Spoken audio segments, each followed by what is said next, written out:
আসসালামু আলাইকুম। আসলে আমাদের সবার জীবনটাই অনেক ছোট। তা আসলে এই জীবনটার মধ্যে ইবলিস কিন্তু কোনো সময় বসে থাকে না। সে আমাকে বলেন, সবাইকে এসে আসলে বিভিন্ন দোকান মধ্যে ফেলার সার্বক্ষণিক সার্বক্ষণিক চেষ্টায় থাকে। আমি এক সময় একজন আলেমকে আসলে বলতাম যে হুজুর আসলে আমার গুনাহ হয়ে যায় এরকম ভাবে। মুফতি সাহেব তো উনি আসলে আমাকে এটাই বলতো যে তওবা করো।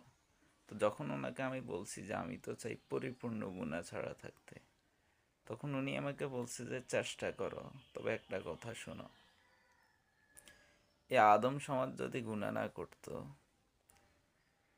তা শুধুই নেকি করতো, তাহলে আল্লাহ পাক এমন এক এই জাতিকে ধ্বংস করে এমন একটা জাতি সৃষ্টি করতেন যাদের দ্বারা শয়তানের অসওয়াতে গুনাহ হয়ে যাবে, এমনকি তারা সাথে সাথে আল্লাহ পাকের কাছে কান্নাকাটি করে ক্ষমা চাবে।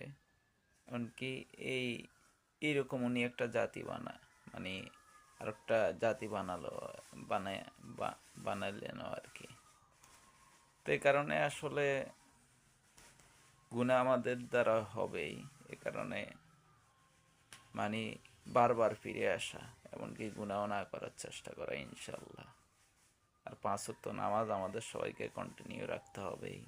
এটি আমাদেরকে গুনাহ থেকে বাঁচার তৌফিক